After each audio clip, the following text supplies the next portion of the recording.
Lo que voy a contarte hoy destruyó 15 años de mi vida en exactamente 3 minutos. 3 minutos escuchando detrás de una puerta. Eso fue todo lo que necesité para descubrir que mi esposa, la mujer que decía amarme, me llamaba el idiota de Ernesto. Pero espera, porque lo que hice después, la venganza silenciosa que ejecuté durante 14 días sin que ella sospechara nada, eso es lo que realmente necesitas escuchar hasta el final. Mi nombre es Ernesto. Tengo 48 años. Y pensé que conocía a mi esposa. Después de 15 años de matrimonio, crees que conoces a alguien completamente. Sus gestos, sus mentiras pequeñas, sus verdades grandes. Pero estaba equivocado, terriblemente equivocado. Todo comenzó una mañana ordinaria. Aurora entró a la cocina con el teléfono en la mano y el rostro pálido. Ernesto, mis padres están muy mal, me dijo con voz temblorosa. Mamá acaba de llamar. Papá tiene fiebre alta. Ella está con dolores terribles. Necesitan medicamentos urgentes. Tengo que ir ahora mismo. La miré preparar su bolso con prisa. Metía cosas sin orden. El celular, la cartera, las llaves del carro. Sus manos temblaban ligeramente. Parecía genuinamente asustada. Yo sentí esa punzada en el pecho que sientes cuando alguien que amas sufre. Vete tranquila, le dije. Yo me encargo de todo acá. Avísame cómo están. Ella asintió. Me dio un beso rápido en la mejilla y salió corriendo. Escuché el motor de su carro arrancar, el sonido alejándose por la calle.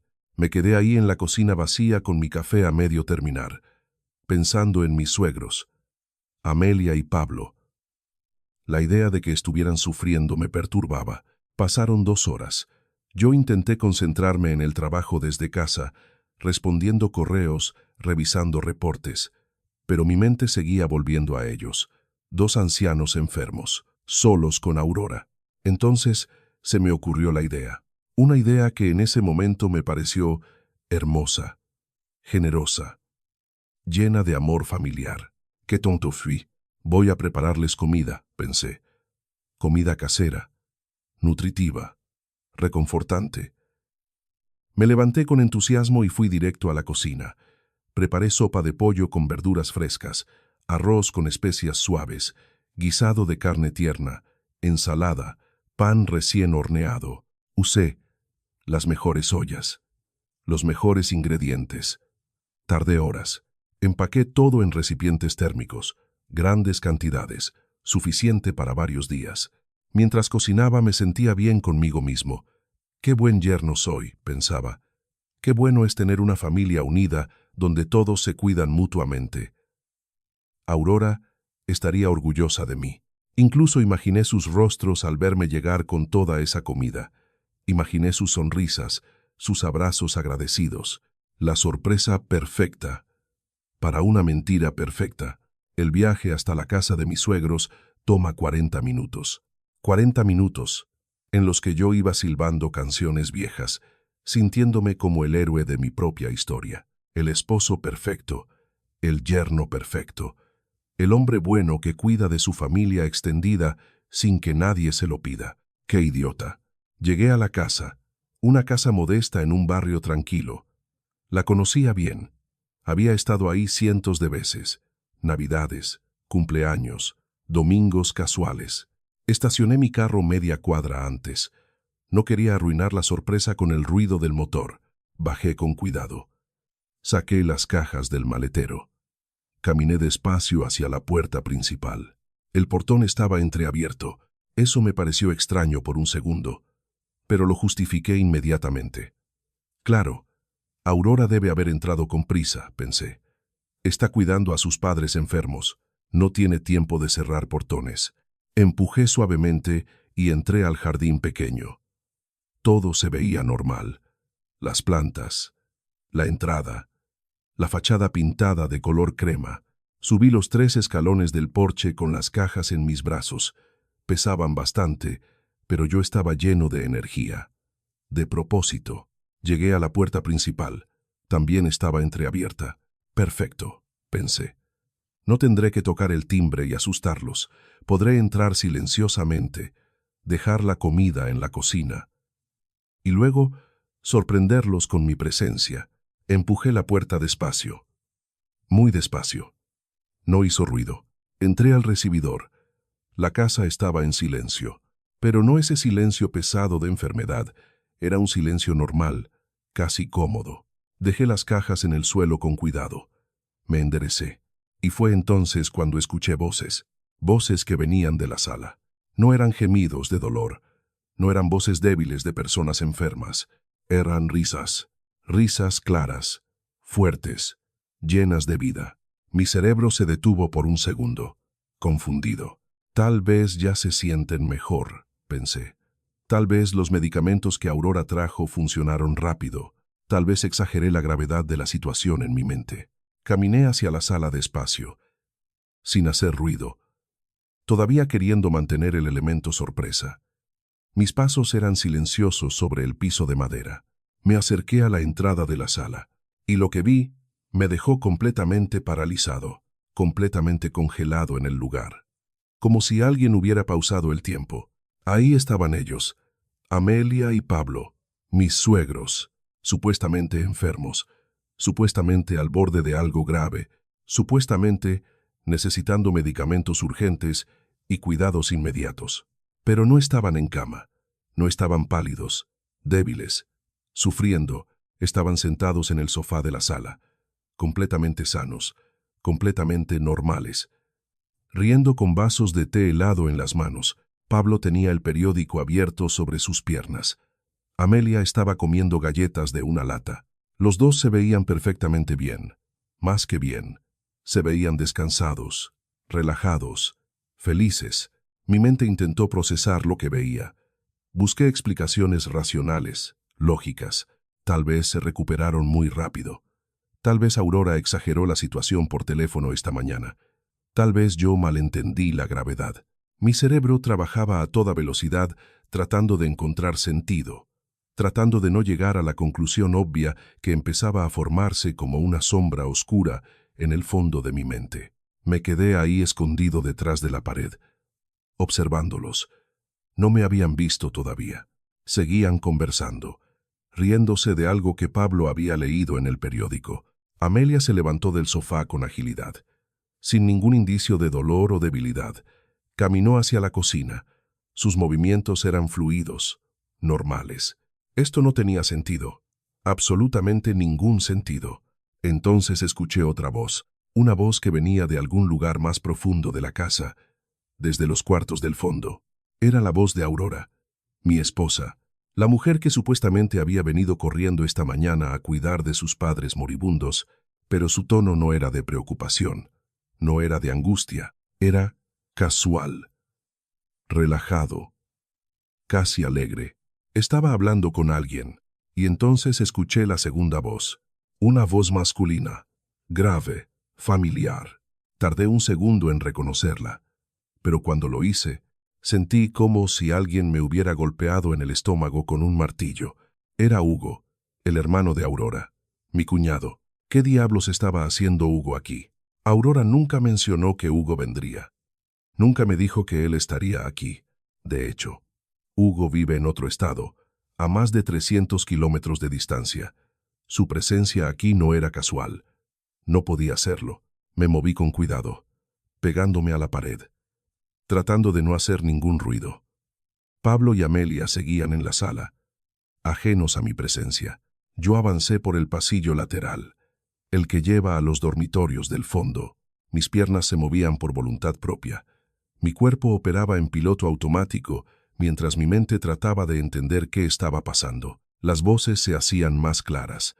Aurora y Hugo estaban en el estudio, esa pequeña habitación que Pablo usa para sus papeles y documentos.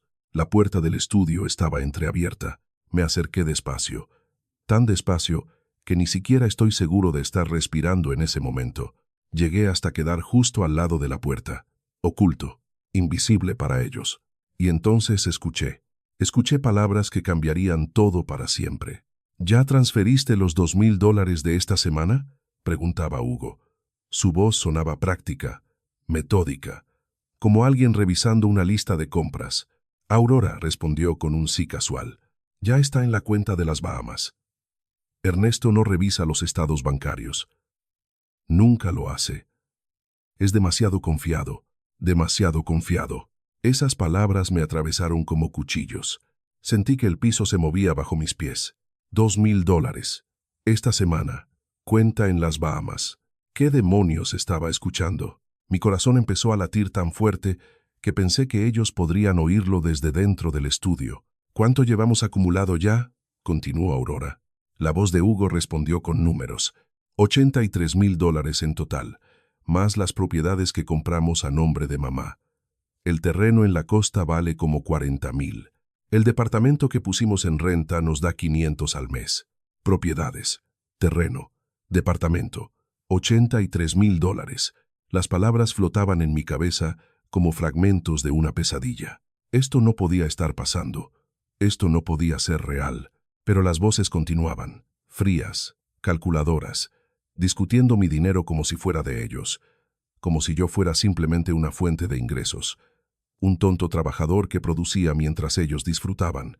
Necesitamos acelerar el proceso, dijo Aurora. Su voz había cambiado. Ya no era la voz dulce que yo conocía, era dura, fría, llena de determinación. En 6 meses más pedimos el divorcio. Para entonces ya tendremos suficiente guardado. Él no sospecha nada. Sigue trabajando como burro, pagando todo, creyendo que somos felices. Divorcio. La palabra cayó sobre mí como una losa de cemento. Aurora estaba planeando divorciarse, pero no solo eso, estaba planeándolo mientras me robaba, mientras desviaba mi dinero a cuentas secretas, mientras compraba propiedades a mis espaldas, mientras me hacía creer que éramos una pareja sólida, unida, construyendo un futuro juntos. ¿Y mamá y papá están de acuerdo con todo?, preguntó Hugo. Aurora se rió. Fue una risa que nunca le había escuchado antes. Una risa sin calidez, sin amor, sin nada humano en ella. Claro que están de acuerdo. Les prometimos que una vez que tengamos todo, los llevamos a vivir a la costa. Ellos mantienen la boca cerrada y todos ganamos. Todos menos el idiota de Ernesto. El idiota de Ernesto. Yo. Ese era yo. El idiota que trabajaba 60 horas a la semana. El idiota que se saltaba comidas para ahorrar dinero. El idiota que renunció a sus sueños para mantener una familia. El idiota que acababa de pasar 3 horas cocinando comida para gente que no estaba enferma, que nunca estuvo enferma, que había usado una mentira vil para sacarme de la casa mientras planeaban mi destrucción. Mis manos temblaban. Todo mi cuerpo temblaba. La rabia, el dolor, la traición. Todo se mezclaba en mi pecho como un tornado de emociones. Quería entrar ahí. Quería gritar. Quería exigir explicaciones. Quería romper cosas. Pero algo en mi cerebro, alguna parte racional que todavía funcionaba, me detuvo. No, me dije a mí mismo. No todavía. Si entro ahora, si confronto ahora, ellos negarán todo. Dirán que malentendí. Inventarán explicaciones. Me harán quedar como el loco. Necesitaba pruebas. Necesitaba evidencia sólida. Necesitaba algo que no pudieran negar, que no pudieran torcer. Saqué mi teléfono del bolsillo con manos temblorosas. Lo puse en modo silencioso. Abrí la aplicación de grabación. Levanté el teléfono hacia la puerta entreabierta y empecé a grabar. Capturé cada palabra, cada número, cada detalle de su plan monstruoso. Hugo hablaba ahora sobre abogados. Conoce uno que puede asegurar que Aurora se quede con la casa, con los ahorros, con todo. Solo necesitan esperar el momento correcto, construir el caso correcto, pintarme como negligente, ausente, tal vez incluso abusivo. Mi cuñado, mi propia sangre política, estaba instruyendo a mi esposa sobre cómo destruirme legalmente. Grabé durante 5 minutos completos, 5 minutos de confesiones claras, detalladas, irrefutables. Entonces Hugo dijo algo sobre revisar unos papeles. Escuché movimiento dentro del estudio. Venían hacia la puerta. No tenía tiempo de correr por el pasillo sin ser visto. Me moví rápido hacia el baño que estaba a 2 metros de distancia. Entré y cerré la puerta, dejándola apenas entreabierta. Desde la rendija de la puerta del baño los vi pasar. Hugo iba adelante con una carpeta llena de papeles en las manos. Aurora lo seguía, relajada, sonriente, como si acabaran de planear unas vacaciones y no la destrucción completa de mi vida. Pasaron tan cerca que pude oler el perfume de ella. Ese perfume que yo le había regalado en nuestro aniversario hace 6 meses. Lo había comprado con el dinero que gané haciendo horas extras cuyo pago probablemente también terminó en esa cuenta secreta de las Bahamas. Esperé. Conté hasta 100 mentalmente. Mi respiración era superficial, controlada. Cada segundo se sentía como una hora. Finalmente salí del baño con pasos silenciosos. Volví al estudio. La puerta ahora estaba completamente abierta. Entré con cuidado, mis ojos escaneando cada rincón de la habitación. Era un espacio pequeño con un escritorio viejo de madera, estantes llenos de libros que Pablo nunca lee, y un archivero metálico en la esquina. El archivero. Algo me decía que ahí estaba lo que necesitaba. Me acerqué. Probé el primer cajón, cerrado. El segundo también, pero el tercero se abrió con facilidad. Adentro había carpetas organizadas por color: verde, amarillo, rojo. Tomé la carpeta roja. La abrí, y ahí estaba todo. Absolutamente todo. Extractos bancarios de cuentas que nunca supe que existían. Transferencias semanales de $2,000, a veces 3,000, saliendo de nuestra cuenta conjunta hacia números de cuenta que no reconocía. Documentos de propiedades. Un terreno de 200 metros cuadrados en la costa comprado hace 8 meses a nombre de Amelia. Un departamento de 2 habitaciones en el centro de la ciudad, registrado bajo el nombre de Pablo, generando ingresos de renta que nunca vi. Había más. Contratos de inversión, certificados de depósito, acciones compradas con mi dinero pero a nombre de Aurora exclusivamente. Todo estaba ahí, meticulosamente organizado, documentado. Ellos habían sido cuidadosos, profesionales. Esto no era un plan improvisado. Esto había estado sucediendo durante años. Años en los que yo trabajaba como un animal mientras ellos construían un imperio secreto con el sudor de mi frente. Saqué mi teléfono nuevamente. Fotografié cada documento, cada página, cada número de cuenta, cada firma. Mis manos ya no temblaban. Algo extraño había sucedido dentro de mí. La rabia inicial, ese volcán de emociones, se había transformado en algo frío, calculado, hielo puro corriendo por mis venas. No iba a gritar, no iba a llorar, iba a ser más inteligente que ellos, iba a jugar su mismo juego. Pero mejor, encontré algo más en el fondo del cajón, una libreta pequeña de esas con espiral. La abrí. Era una especie de diario de Aurora, pero no un diario de emociones o pensamientos románticos. Era un registro meticuloso de mis horarios, mis rutinas, mis movimientos, cuándo salía al trabajo, cuándo volvía, qué días revisaba el correo, qué días llamaba al banco. Incluso había anotaciones sobre mi humor, sobre cuándo estaba más cansado, menos atento. Me había estado estudiando, como un científico estudia a un ratón de laboratorio. Cada patrón mío documentado, cada debilidad identificada, cada momento de vulnerabilidad anotado para ser explotado. Leí una entrada de hace 3 meses. Ernesto está exhausto últimamente. Trabaja hasta tarde casi todos los días. Apenas revisa los estados de cuenta. Puedo aumentar las transferencias a 2,500 semanales sin que lo note. Otra entrada de hace un mes. Ernesto mencionó que quiere comprar un carro nuevo el próximo año. Debo asegurarme de que eso no suceda. Necesita seguir usando el viejo para que no empiece a preguntar por qué no hay suficiente dinero ahorrado. Sugerí que esperáramos otro año más, y estuvo de acuerdo como siempre. Es tan fácil manipularlo. Cada palabra era un puñal. Pero seguí leyendo. Necesitaba ver todo. Necesitaba conocer la profundidad completa de esta traición. Había una entrada particularmente perturbadora de hace 6 meses. Ernesto me regaló un perfume caro por nuestro aniversario. Probablemente gastó $300. ¡Qué desperdicio! Ese dinero debería estar en nuestra cuenta de ahorro. Pero él, siempre tan sentimental, Tan tonto. Al menos Hugo y yo nos reímos mucho cuando se lo conté. Se reían de mí. Tomaban mi amor, mi generosidad, mis gestos de cariño, y los convertían en chistes privados, en material de burla. Fotografié cada página de esa libreta, cada palabra cruel, cada plan malicioso, cada evidencia de que mi matrimonio había sido una farsa orquestada. Escuché pasos acercándose nuevamente por el pasillo. Cerré la libreta rápidamente. La devolví al cajón exactamente como estaba. Cerré el cajón. Me moví hacia la ventana del estudio. Había una salida lateral que daba al jardín trasero. La abrí despacio. Salí. La cerré tras de mí. Mi corazón latía fuerte, pero mi mente estaba clara, perfectamente clara. Rodeé la casa por el jardín lateral. Llegué al frente nuevamente.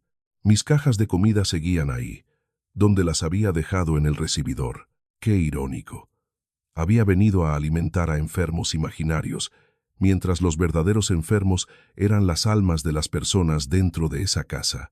Dejé las cajas ahí, que se las encontraran, que se preguntaran qué hacían ahí, que supieran que estuve cerca. Caminé hacia mi carro, subí, cerré la puerta, me quedé sentado ahí por un momento, mirando la casa. Esa casa donde tantas veces celebré Navidades, cumpleaños, reuniones familiares. Esa casa donde creí que había amor, familia, pertenencia. Todo era mentira. Cada sonrisa de Amelia, cada palmada en la espalda de Pablo, cada abrazo de Aurora. Teatro. Nada más que teatro diseñado para mantenerme dócil, productivo, ignorante. Arranqué el motor. Salí de ahí. Mientras conducía de regreso a casa. Mi casa. La casa que pronto Aurora intentaría quitarme. Mi cerebro trabajaba en modo estratégico. No podía simplemente llegar y confrontarla. Eso sería emocional, reactivo, predecible. Ellos esperarían eso eventualmente. Tenían planes para ese escenario. No, necesitaba ser más astuto. Llamé a mi primo Sergio. Él es abogado especializado en divorcios. Uno bueno, de los que no pierden casos. Le expliqué la situación en términos generales, sin muchos detalles emocionales. Le dije que necesitaba verlo urgentemente. Hoy mismo. Sergio escuchó el tono de mi voz y no hizo preguntas. Me dijo que fuera a su oficina en 1 hora. Luego llamé a mi contador, un hombre serio llamado Omar, que manejaba mis impuestos desde hace años. Le pedí copias de todos los estados bancarios de los últimos 3 años. Todos. De todas las cuentas a mi nombre o cuentas conjuntas con Aurora. Omar notó algo raro en mi voz. También me preguntó si todo estaba bien. Le dije que pronto lo estaría. Me prometió tener todo listo para mañana en la mañana. Mientras conducía, recibí un mensaje de Aurora. Amor, mis papás están mejor. Los medicamentos ayudaron mucho, pero creo que me quedaré aquí esta noche para cuidarlos. Tú tranquilo en casa. Te amo. Leí ese mensaje 3 veces. Cada palabra era veneno envuelto en azúcar. Te amo. Qué fácil era para ella escribir esas palabras mientras planeaba mi ruina. No respondí inmediatamente. Tenía que actuar normal. Tenía que mantener la farsa tanto como ella la mantenía. Esperé 10 minutos.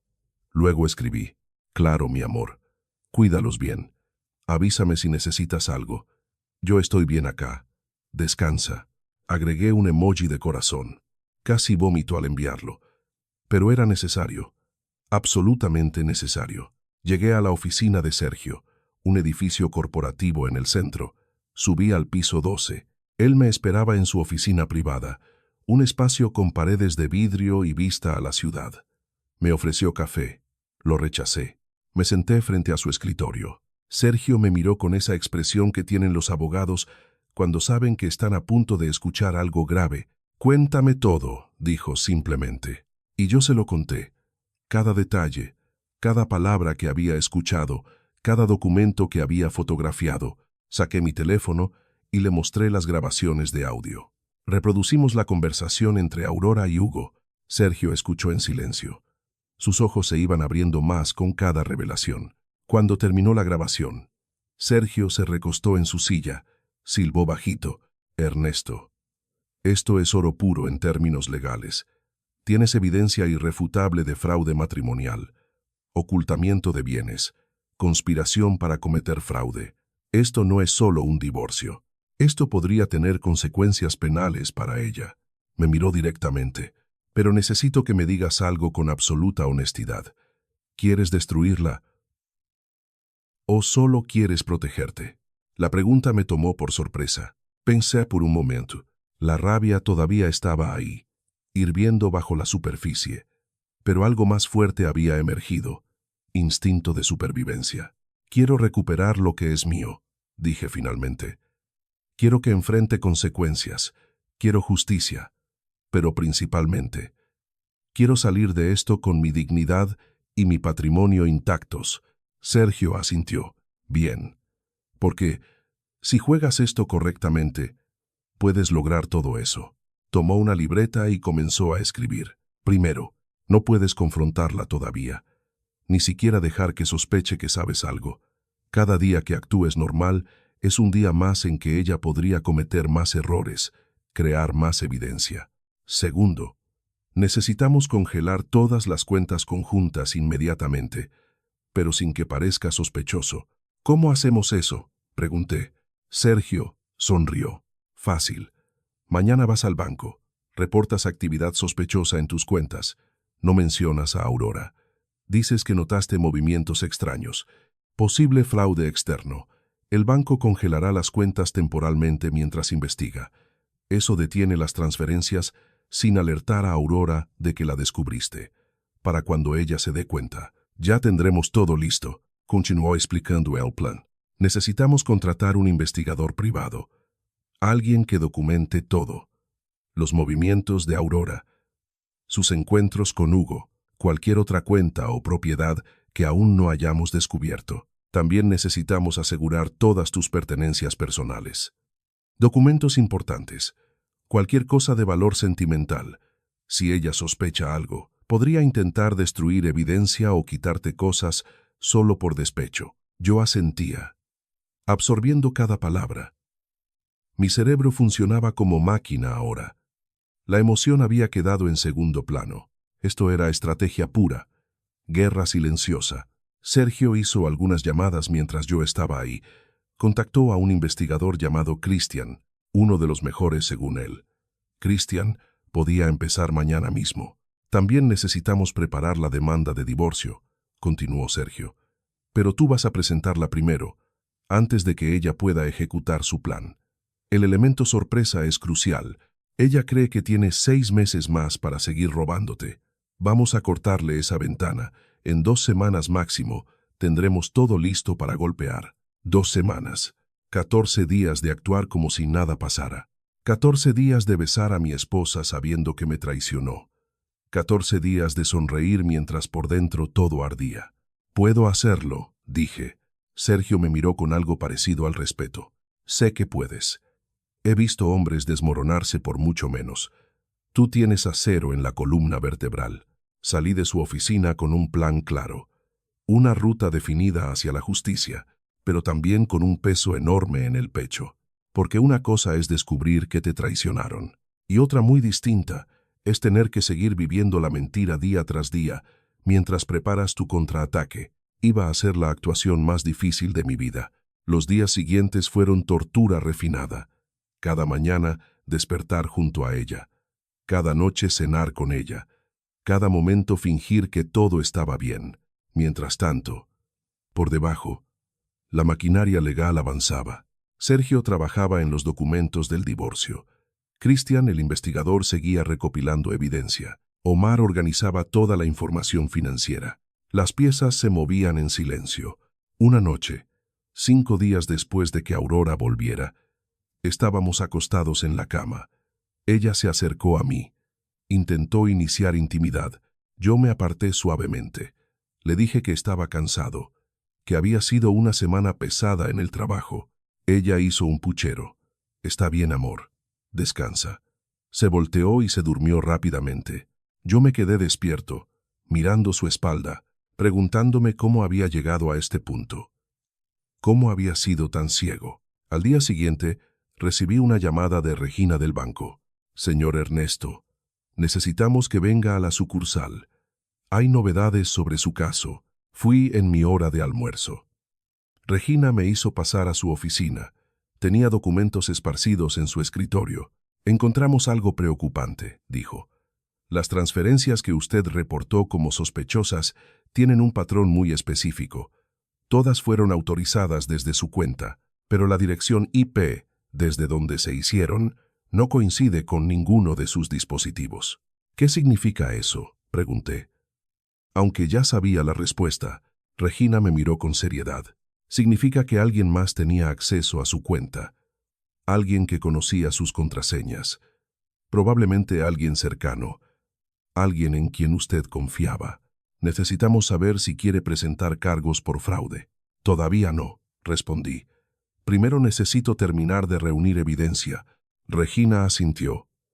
Entiendo. Mientras tanto, hemos congelado todas las cuentas como precaución. No se pueden hacer más transferencias sin su autorización presencial. Eso me dio satisfacción. Aurora debe estar volviéndose loca tratando de hacer su transferencia semanal sin éxito, como si lo hubiera invocado. Mi teléfono sonó. Era Aurora. Contesté. Amor. Hay un problema con el banco, dijo.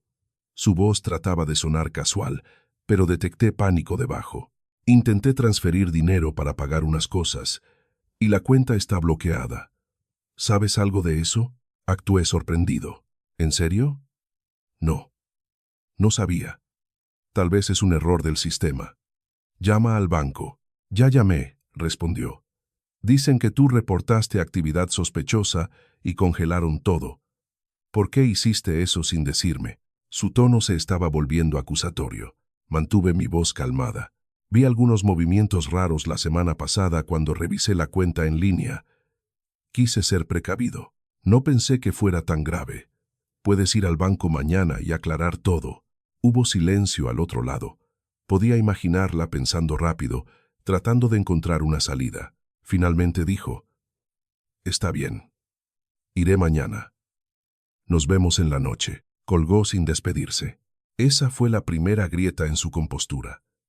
El primer momento donde no pudo mantener completamente la fachada. Sergio me llamó esa tarde. «Ernesto, es hora. Tenemos suficiente evidencia. Los documentos están listos. Podemos presentar la demanda de divorcio mañana si quieres». Mi corazón se aceleró. ¿Tan pronto? Sí, respondí. Hagámoslo. Ya no puedo seguir con esta farsa. Cada día es más difícil. Perfecto, dijo Sergio. Mañana a primera hora vamos a la corte. Presentamos todo. Para el mediodía, ella estará notificada. Se va a sorprender. No va a saber qué la golpeó. Una cosa más, Ernesto. Cuando ella sea notificada, no estés en casa. Vete a un hotel o a casa de un amigo. Las primeras horas después de la notificación son impredecibles. Ella podría reaccionar mal. Entendido, respondí. Gracias, Sergio, por todo. Él se rió suavemente. No me agradezcas todavía. Esto apenas comienza. Pero te prometo, vamos a ganar. Colgamos. Me quedé sentado en mi carro en el estacionamiento de la oficina. Mañana todo cambiaría. Mañana la guerra silenciosa se volvería abierta. Esa última noche en casa fue surreal. Aurora había recuperado algo de su compostura. Cocinó una cena elaborada. Pollo al horno con vegetales, mi comida favorita. Estaba siendo extra atenta, extra cariñosa, probablemente tratando de suavizarme, de mantenerme confiado, mientras ella y Hugo encontraban una solución al problema del banco. «Te amo», me dijo mientras lavábamos los platos juntos. Lo dijo mirándome directo a los ojos, como si realmente lo sintiera. «Yo también te amo», respondí automáticamente. Las palabras salieron, pero estaban huecas, muertas. Ella sonrió y me besó. Yo le devolví el beso, por última vez. Aunque ella no lo sabía, ese era nuestro último beso como pareja casada. Me desperté a las 5 de la mañana. Aurora todavía dormía profundamente a mi lado. La observé por un momento. Su rostro se veía tranquilo, casi inocente en el sueño. Qué fácil era para ella dormir sin remordimientos. Qué fácil vivir con tanta mentira y no sentir nada. Me levanté sin hacer ruido. Me vestí. Preparé una maleta pequeña con ropa para varios días. Dejé una nota en la cocina. Simple, sin drama. Tuve que salir temprano por trabajo. Reuniones todo el día. Probablemente volveré tarde. Te amo. Esas últimas 2 palabras me quemaron al escribirlas, pero necesarias para mantener la ilusión hasta el último momento. Salí de la casa mientras el cielo todavía estaba oscuro. El amanecer apenas comenzaba a pintar el horizonte de color rosa. Llegué a la oficina de Sergio a las 7 en punto. Él ya estaba ahí con café preparado y todos los documentos organizados sobre su escritorio. «Te ves terrible», me dijo. «¿Dormiste algo?» Negué con la cabeza. «No pude». Él asintió comprensivo. «Hoy termina esto, Ernesto. Para las 10 de la mañana habremos presentado todo. Para el mediodía, ella estará notificada oficialmente». Fuimos juntos a la corte, un edificio imponente de piedra gris. Subimos las escaleras. Entramos a oficinas donde el aire olía a papel viejo y decisiones legales. Sergio presentó todos los documentos. La demanda de divorcio, las pruebas de fraude, los estados bancarios, las fotografías del investigador, las grabaciones de audio, todo perfectamente organizado, etiquetado, imposible de refutar. La secretaria de la corte revisó cada documento. Sus ojos se abrían más con cada página. «Esto es muy completo», comentó. Sergio sonrió profesionalmente. «Nos tomamos este caso muy en serio». La secretaria selló los documentos con un sello oficial. «Todo está en orden. La notificación será entregada hoy antes del mediodía». Sentí algo aflojarse en mi pecho, alivio mezclado con terror. No había vuelta atrás ahora. Me fui a un hotel. Uno pequeño y discreto al otro lado de la ciudad. Renté una habitación por una semana. Subí mis cosas. Me senté en la cama. Miré mi teléfono. Eran las 11 de la mañana. En cualquier momento, Aurora recibiría la visita del oficial de la corte. En cualquier momento, su mundo explotaría. Las 11:30. Mediodía. 12:15. Mi teléfono permaneció en silencio. Tal vez el oficial se retrasó. Tal vez ella no estaba en casa. 12:30. Entonces, mi teléfono comenzó a vibrar. Era Aurora. Dejé que sonara una vez, 2 veces, 3 veces. Llamadas perdidas acumulándose. Luego los mensajes comenzaron a llegar. «¿Qué diablos es esto, Ernesto?» Contesta el teléfono. «Necesito hablar contigo ahora. No puedes hacer esto.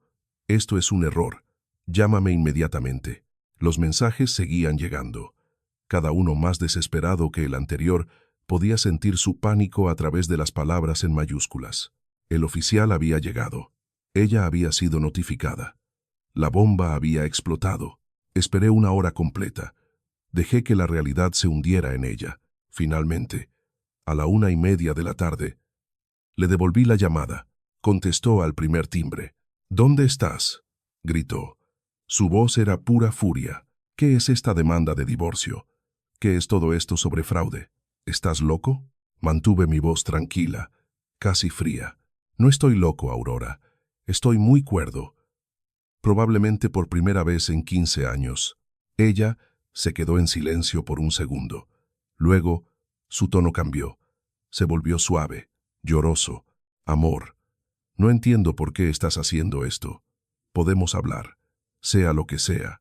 Podemos arreglarlo». «No hay nada que arreglar», respondí. «Sé todo, Aurora. Sé de las cuentas bancarias secretas. Sé de las propiedades a nombre de tus padres. Sé de las transferencias a las Bahamas. Sé que nunca estuvieron enfermos. Sé de Hugo. Sé todo».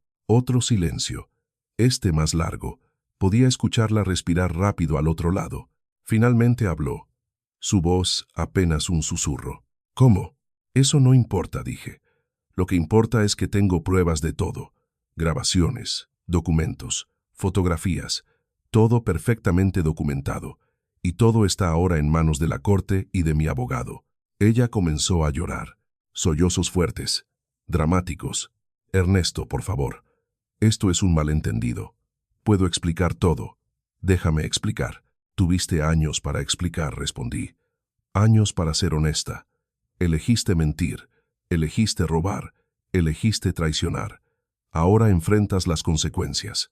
Ella cambió de táctica nuevamente. La dulzura desapareció, su voz se volvió venenosa. Vas a arrepentirte de esto. Voy a luchar. Voy a conseguir el mejor abogado. Te voy a dejar sin nada. Te lo juro. Inténtalo, dije calmadamente. Tengo evidencia de fraude por más de $200,000. Tienes suerte de que solo esté pidiendo el divorcio y la recuperación de bienes. Podría presentar cargos criminales. Todavía podría hacerlo. Eso la detuvo. El veneno se evaporó, reemplazado por miedo. No, no harías eso. Tenemos historia juntos. Me amaste una vez. Te amé, confirmé. Amé a la mujer que pensé que eras. Pero esa mujer nunca existió. ¿Verdad, Aurora? Solo fue un personaje que interpretaste, una máscara que usaste para vaciarme. Colgué antes de que pudiera responder. Bloqueé su número. Ya habíamos dicho todo lo que teníamos que decirnos. El juicio llegó 2 semanas después. Era un día frío y gris.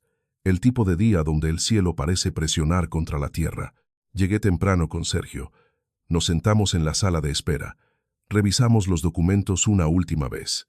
Todo estaba perfecto. Aurora llegó 15 minutos tarde con su abogado, un hombre mayor con traje caro y expresión severa. Ella se veía diferente, más delgada, ojeras oscuras bajo sus ojos, el cabello menos cuidado que de costumbre. Las últimas semanas habían sido duras para ella también. Nuestras miradas se cruzaron por un segundo. Ella intentó sonreír, una sonrisa débil, triste. Yo aparté la vista. No había nada que decir, no más palabras entre nosotros. Entramos a la sala del juez. Una mujer de unos 60 años llamada Susana. Tenía reputación de ser justa pero estricta. No toleraba mentiras ni manipulaciones. Nos sentamos en nuestros respectivos lados. El juez revisó los documentos en silencio.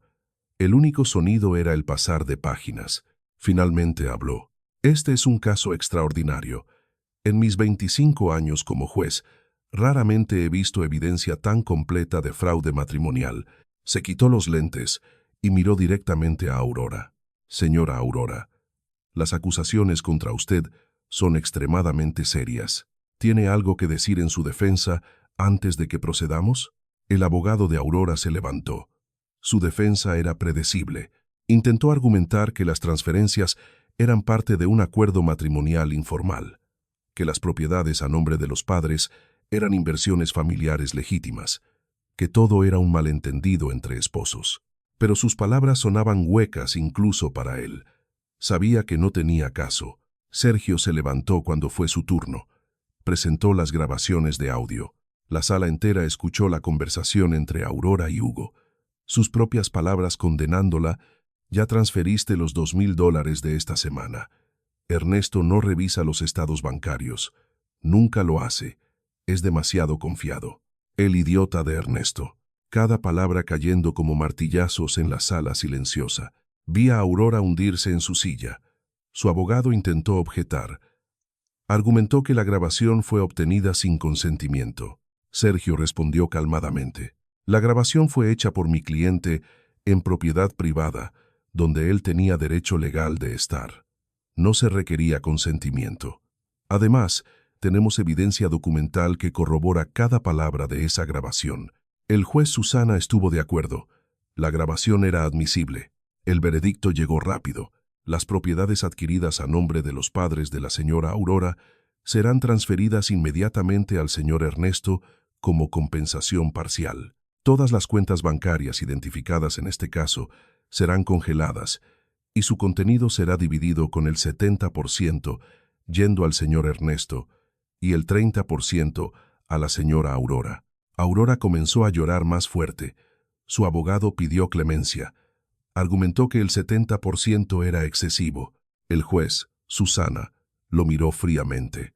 Señor abogado, su clienta robó sistemáticamente a su esposo durante años mientras planeaba abandonarlo y dejarlo en la ruina. El 70% es generoso. Podría ordenar el 100% y además remitir este caso a la fiscalía para cargos criminales. Si su clienta es sabia, aceptará este arreglo y estará agradecida. El martillo bajó. La audiencia terminó.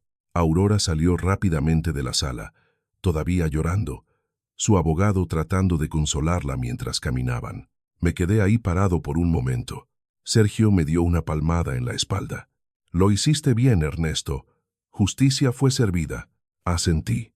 Sí, justicia. Pero, ¿por qué no se sentía mejor? Las semanas siguientes fueron de reconstrucción. Aurora removió sus cosas de la casa en silencio. Vino cuando yo no estaba como habíamos acordado a través de los abogados. Cuando regresé, la casa se sentía vacía, pero también limpia, como si hubieran removido una enfermedad. Doné todo lo que ella dejó atrás. No quería ningún recordatorio. Sergio finalizó todos los trámites legales. Las cuentas bancarias fueron divididas como ordenó el juez. Recuperé $140,000. No todo lo que me habían robado, pero suficiente para reconstruir. Comencé terapia.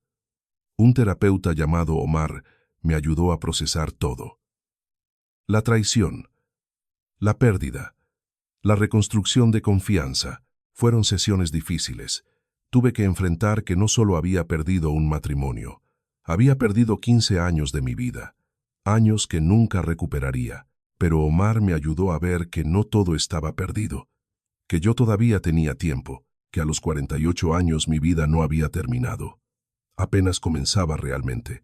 6 meses después del divorcio, vendí la casa. Demasiados recuerdos ahí. Compré un departamento más pequeño en otra parte de la ciudad. Moderno, luminoso, sin fantasmas del pasado. Lo decoré a mi gusto. Mis colores, mis muebles, mis reglas. Era mi espacio, solo mío, y se sentía bien. El trabajo me promovió. Mi jefe había notado mi dedicación durante todo este tiempo. Me ofreció una posición de gerente regional, más responsabilidad, mejor salario. Acepté. El trabajo me mantenía ocupado, me daba propósito, me recordaba que yo era más que lo que me había pasado. Era un hombre capaz, competente, valioso. Comencé a salir con alguien nuevo hace algunos meses. Una mujer llamada Tania que conocí en el trabajo. Es diferente a Aurora en todo sentido. Honesta, transparente. Tiene su propio dinero, su propia carrera. No necesita nada de mí excepto compañía. Vamos despacio, construyendo confianza poco a poco. Ella sabe mi historia. No la asusta. Dice que le demuestra que soy alguien que valora la lealtad y la honestidad. No sé si Tania y yo tenemos futuro a largo plazo. Todavía estoy aprendiendo a confiar otra vez. Todavía hay partes de mí que están rotas, pero estoy trabajando en ello. Cada día es un poco más fácil. Cada día la sombra de Aurora se hace un poco más pequeña. Cada día me siento un poco más yo mismo. Aprendí lecciones valiosas de todo esto. Aprendí que la confianza debe ganarse, no darse libremente. Aprendí que el amor sin respeto no es amor real. Aprendí que hay que protegerse a uno mismo, incluso dentro de un matrimonio. Aprendí que la gente puede sorprenderte, para bien o para mal. Aprendí que yo soy más fuerte de lo que pensaba. Si estás escuchando esto y algo te suena familiar, si sientes que algo no cuadra en tu relación, si tu pareja actúa de maneras que no puedes explicar, presta atención. Los instintos existen por una razón. No ignores las señales. No justifiques lo injustificable. No tengas miedo de buscar la verdad, porque la verdad, aunque duela, siempre es mejor que vivir en una mentira. Hoy es un día normal. Me desperté en mi departamento, preparé café, revisé mis correos. Tengo una reunión importante esta tarde. Una cena con Tania esta noche. Planes para el fin de semana con amigos. Mi vida está llena otra vez, llena de cosas reales, personas reales, emociones reales. A veces todavía pienso en ese día, el día que entré silenciosamente a esa casa con comida para enfermos que no existían. El día que escuché esas palabras que destruyeron mi mundo, el idiota de Ernesto. Demasiado confiado, el burro de carga, y sonrío, porque ese idiota ya no existe. Ese hombre murió en ese pasillo. El hombre que quedó es alguien mucho mejor, alguien que no se deja usar, alguien que conoce su valor. Aurora me quitó 15 años. Me quitó dinero, me quitó confianza, pero no me quitó lo más importante. No me quitó mi dignidad, no me quitó mi capacidad de recuperarme, no me quitó mi futuro. Ese todavía es mío, completamente mío, y lo estoy construyendo cada día, ladrillo por ladrillo, más fuerte que antes. La traición dolió, casi me destruye, pero al final me hizo más fuerte. Me enseñó quién soy realmente cuando todo se derrumba. Soy un sobreviviente, soy un luchador. Soy Ernesto, y mi historia no terminó ese día en esa casa. Mi historia apenas comenzaba.